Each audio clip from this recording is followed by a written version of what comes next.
We have 8 ghost stories for you tonight. Make a warm drink, get comfy, and enjoy.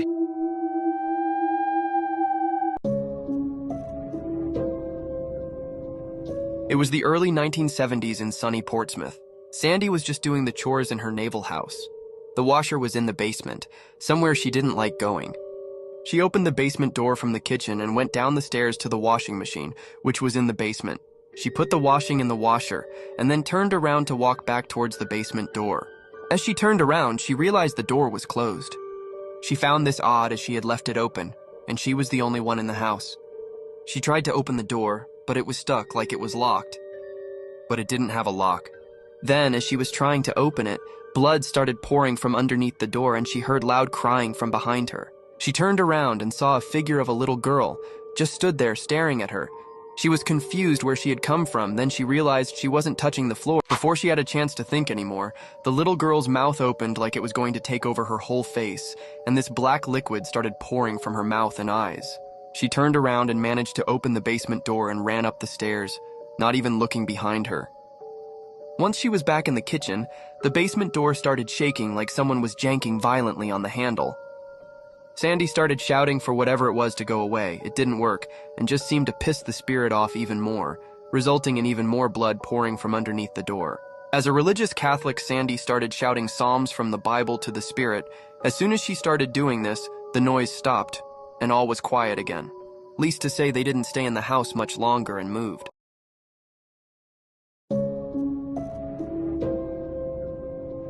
I had grown up listening to ghost stories and spirit encounters all my life from my older family members, never actually seeing anything myself, but always having the worst realistic nightmares and out-of-body experiences.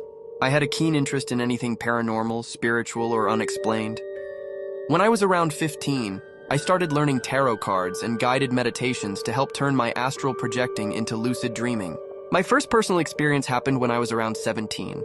I was staying over at my partner at the time family's house. The backstory for the house was that it was built in the 1400s and was a grade 2 listed building. It was very gothic looking and still had the original old stove that was built into the bricks of the wall. That night we were laid in bed and the lights went out.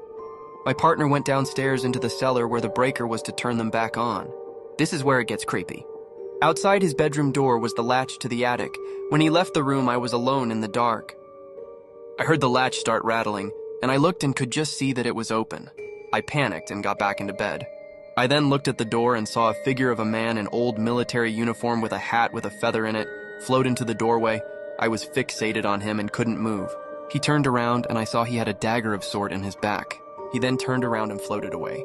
I told my partner when he came back, and he told me that his dad and his stepmom had all seen the same man over the years. I also found out that the house was an old cavalier home and built around that time.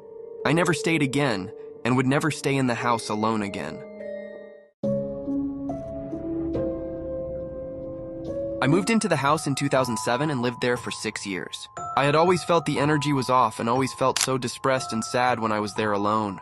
It was my first house without my family, so I just put it down to anxiety of living alone for the first time. Nothing really happened for the first year or so. Then little things would happen like the shower turning on by itself, doors slamming when no one was there, and no windows were open. I started to feel like I was being watched all the time.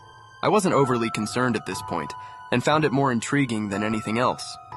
Then the TV started turning on by itself when I was leaving the house. Just as I was locking the door, I'd go back, turn it off, and again as I was locking it, it would turn on again. The first major thing that made me genuinely scared, though, started late at night one evening. I was in the house alone, late in bed. The door into the hallway from my room was open, and I saw a figure like a shadow move towards the door. It threw something into the room and it hit me on the head. I looked on the floor but could not see anything. I thought I'd just imagined it because I was tired, so I calmed myself down and went to sleep. The next morning I got up, went into the bathroom, and noticed a bruise on my head. I then remembered seeing the shadow the night before and froze on the spot when once again the shower turned on by itself. Fast forward a few weeks and my daughter is in bed in her room. Some point during the early hours she came running into my bedroom and said a little boy was in her room, telling her it was his room and not hers, and to get out. I asked her to go show me where she had seen the boy, and she pointed to a spot under the window. I looked on the floor and could see a black mark on the skirting board. I pulled up the carpet to see a perfect circular patch of black damp on the floorboards. I cleaned and scrubbed so much, but it always seemed to come back. She saw the little boy multiple times, and he had even started telling her that she couldn't sleep in her bed as there wasn't room because he wanted to sleep there too. I was curious to whether it was an imaginary friend, since after all she was only 2 at the time, or if it was actually something more sinister. I decided to speak to the neighbors to find out about the previous tenants, and what they told me chilled me to the core. The women who had lived there before me had been a drug addict and had died of an overdose, but the most horrendous part was she also had a little boy who had gotten hold of her drugs and overdosed and died himself.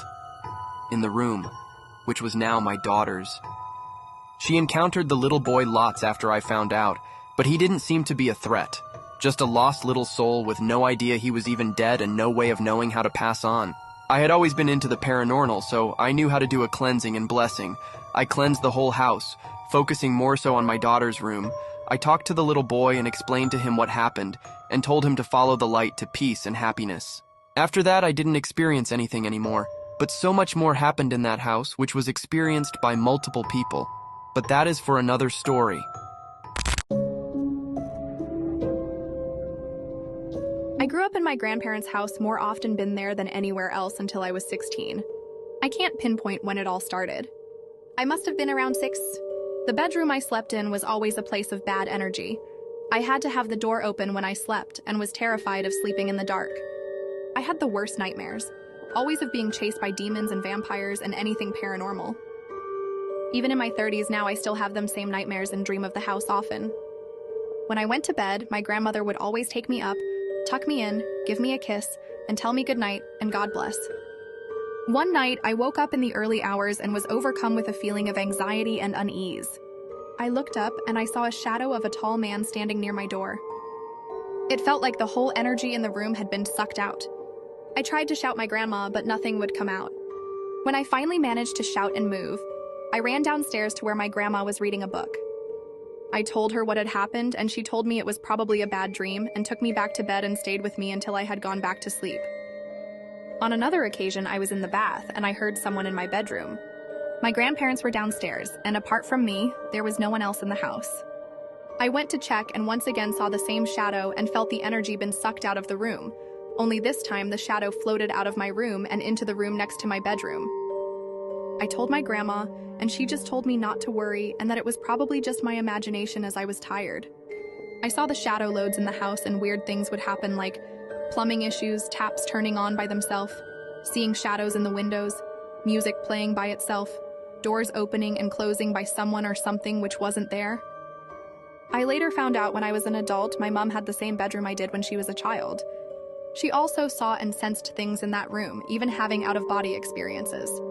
I spoke to my grandma about it when I was older, and what she told me made the hairs on my arms stand up.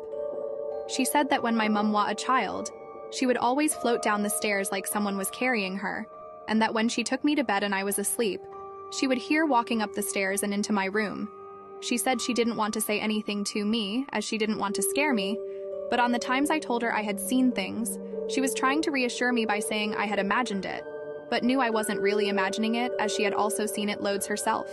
My grandma was somewhat of a psychic and could see ghosts and speak to them, so she never saw it as a threat. The creepy bit of all to me, though, is the nightmares I still have. It's like I'm still in that room seeing things walking through the door and trying to get in bed with me. It still feels so real, and maybe it's not a nightmare after all, but just suppressed memories. One night, a family of 4, consisting of 2 young children and their parents, were traveling down a road on their way home from a family gathering. The road was surrounded by woods, and then a mist-like fog came from nowhere and made it impossible to drive anymore. And then, their car broke down. The parents went out to look for help and left the radio on for the kids in case they got bored. By nightfall, the parents still hadn't returned. Sat in the darkness, the children continued to listen to the radio and grew alarmed when they heard that a dangerous killer was on the loose, having escaped from a prison nearby. The newsreader warned listeners to take extreme care when going about their business, and if they saw the man, to run immediately. Time passed and the children waited. The silence outside the car was absolutely still and hard to see with all the mist until, suddenly, they heard knocking on the car roof above them. Bang, bang, bang! The knocks grew louder and faster. Clank, clank, clank! Unable to bear it any longer, the children opened the car doors and fled in terror. Only the eldest dared to turn to see the source of their fear.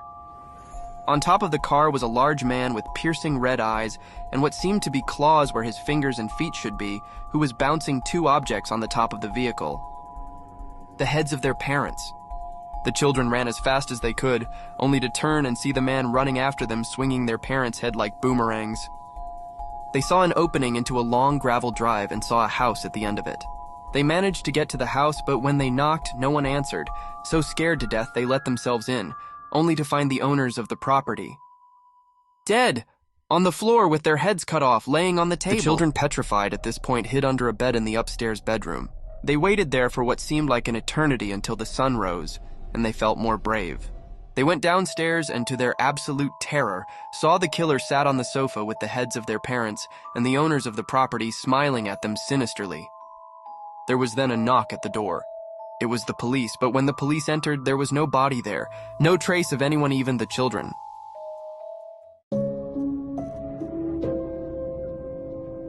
There is a moment each leap year at exactly 3 minutes past 3 on the morning of February 29th.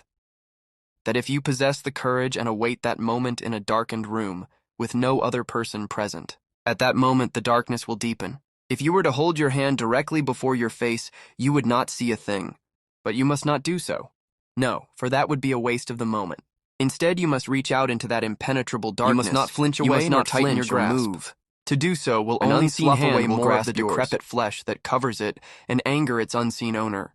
Remain perfectly still as the withered fingers move over your palm, tracing unknown patterns.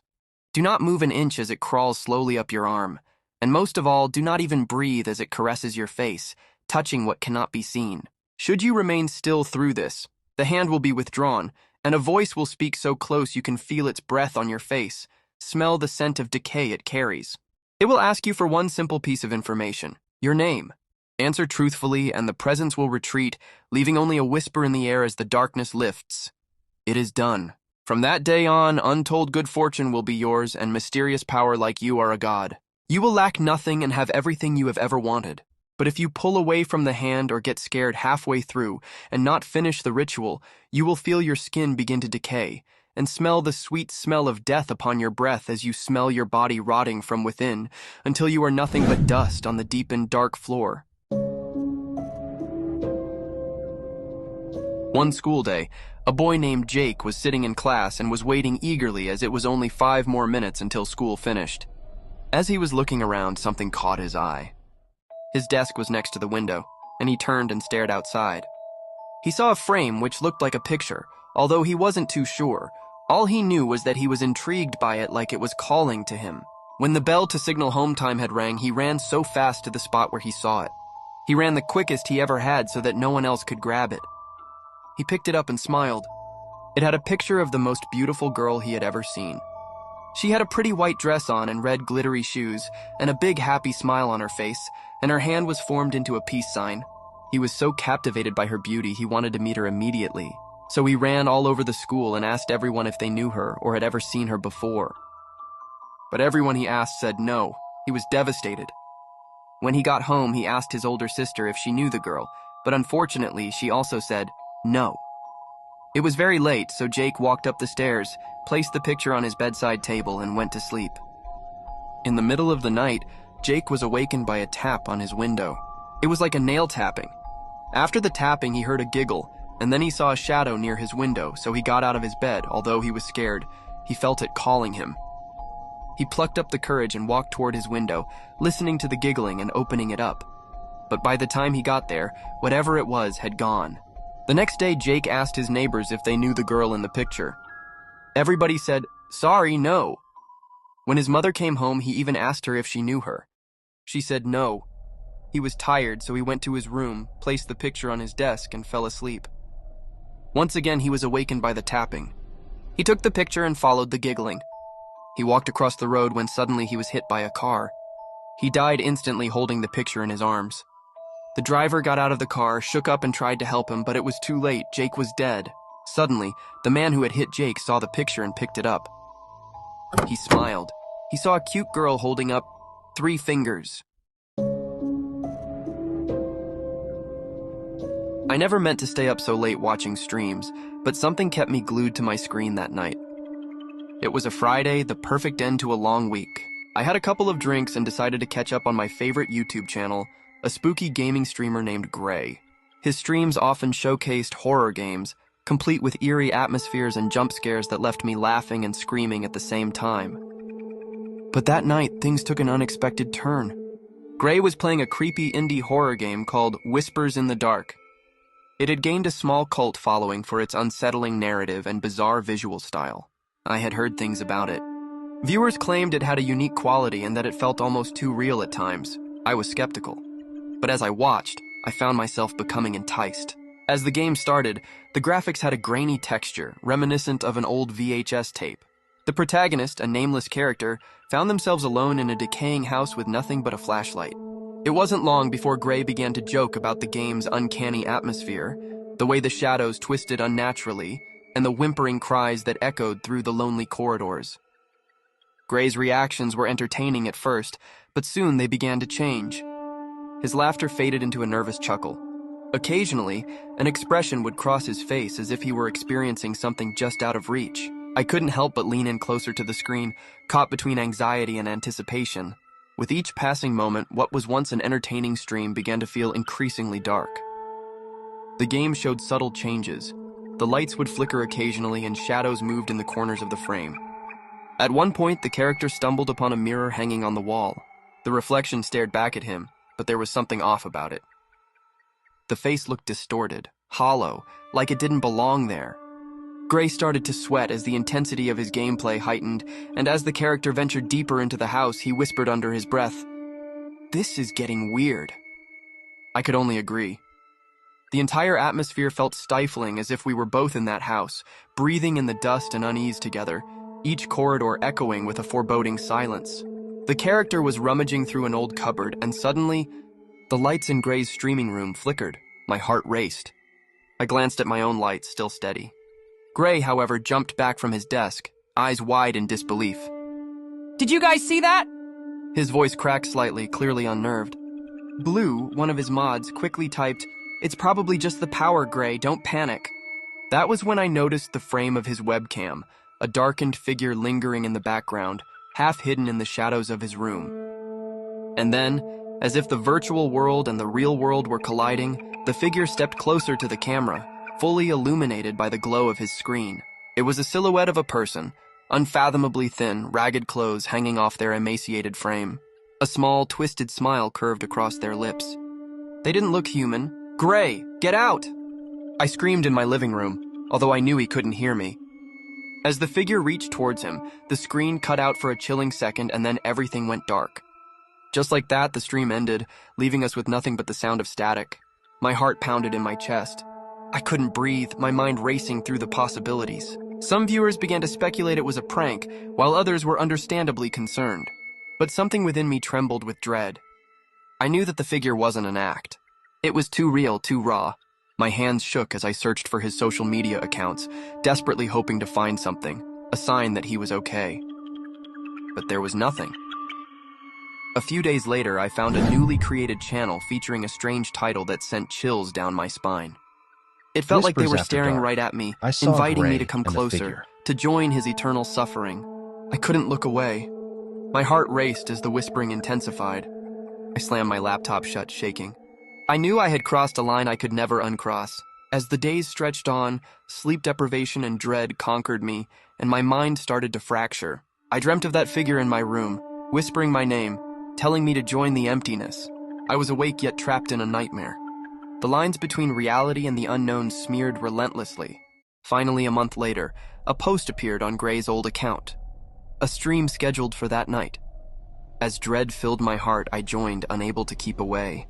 They beckoned to the viewers, inviting everyone to enter the long-forgotten house. I felt icy fingers wrapping around me, pulling me deeper into the screen. "Join us!" its voice echoed in the back of my mind. "There's room for you in the dark." And I understood, I felt the pull. It's terrifyingly easy to linger in this emptiness. I've already